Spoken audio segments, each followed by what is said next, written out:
லேவியராகமம் 21 அதிகாரம். பின்பு கர்த்தர் மோசேயை நோக்கி, ஆரோனின் குமாரராகிய ஆசாரியர்களில் ஒருவனும் தன் ஜனத்தாரில் இறந்து போன யாதொருவருக்காக தங்களை தீட்டுப்படுத்தலாகாதென்று அவர்களோட சொல். தன் தாயும் தன் தகப்பனும் தன் குமாரனும் தன் குமாரத்தையும் தன் சகோதரனும் புருஷனுக்கு வாழ்க்கைப்படாமல் தன்னிடத்தில் இருக்கிற கன்னியாஸ்திரியான தன் சகோதரியுமாகிய தனக்கு நெருங்கின இனமான இவர்களுடைய சாவுக்காக தீட்டுப்படலாம். தன் ஜனத்தாரில் பெரியவனாகிய அவன் வேறொருவருக்காகவும் தன்னை பரிசுத்த குலைச்சலாக்கி தீட்டுப்படுத்தலாகாது. அவர்கள் தங்கள் தலையை மொட்டையடிக்காமலும் தங்கள் தாடியின் ஓரங்களை சிரைத்து போடாமலும் தங்கள் தேகத்தை கீறிக்கொள்ளாமலும் இருப்பார்களாக. தங்கள் தேவனுடைய நாமத்தை பரிசுத்த குலைச்சலாக்காமல் அவருக்கேற்ற பரிசுத்தராய் இருப்பார்களாக. அவர்கள் கர்த்தரின் தகன பலிகளையும் தங்கள் தேவனுடைய அப்பத்தையும் செலுத்துகிறவர்களாதலால் பரிசுத்தராய் இருக்க வேண்டும். அவர்கள் தங்கள் தேவனுக்கு பரிசுத்தமானவர்கள் ஆகையால் வேசியையாகிலும் கற்பு குலைந்தவளையாகிலும் விவாகம் பண்ணார்களாக.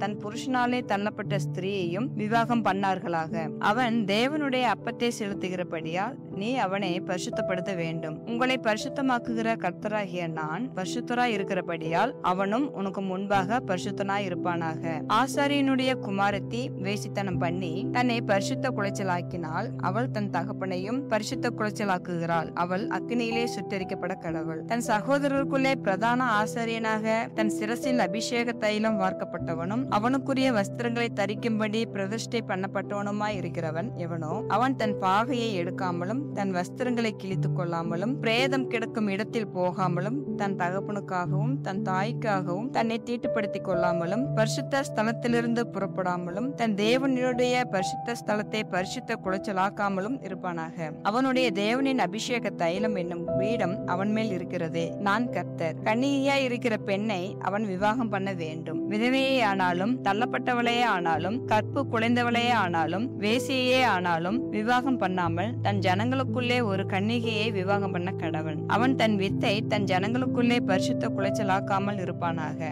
நான் அவனை பரிசுத்தமாக்குகிற கர்த்தர் என்று சொல் என்றார். பின்னும் கர்த்தர் மோசேயை நோக்கி, நீ ஆரோனோடே சொல்ல வேண்டியது என்னவென்றால், உன் சந்ததியாருக்குள்ளே அங்கவீனம் உள்ளவன் தலைமுறை தோறும் தேவனுடைய அப்பத்தை செலுத்தும்படி சேரலாகாது. அங்கவீனம் உள்ள ஒருவனும் அணுகலாகாது. குருடனானாலும் சப்பனியானாலும் குறுகின அல்லது நீண்ட அவயவம் உள்ளவனானாலும் கால் ஒடிந்தவனானாலும் கை ஒடிந்தவனானாலும் கூணனானாலும் குள்ளனானாலும் பூவிழுந்த கண்ணனானாலும் சொரியனானாலும் அசருள்ளவனானாலும் விதை நசுங்கினவனானாலும் அணுகலாகாது. ஆசாரியனாகிய ஆரோனின் சந்ததியாரில் அங்கவீனம் உள்ள ஒருவனும் கர்த்தரின் தகன பலிகளை செலுத்த சேரலாகாது. அவன் அங்கவீனம் உள்ளவனாகையால் அவன் தேவனுடைய அப்பத்தை செலுத்த சேரலாகாது. அவன் தன் தேவனுடைய அப்பமாகிய மகா பரிசுத்தமானவைகளிலும் மற்ற பரிசுத்தமானவைகளிலும் புசிக்கலாம். ஆனாலும் அவன் அங்கவீனம் உள்ளவனாகையால் அவன் என் பரிசுத்த ஸ்தலங்களை பரிசுத்த குலைச்சலாக்காதபடிக்கும் திரைக்குள்ளே போகாமலும் பலிபீட தண்டையில் சேராமலும் இருப்பானாக.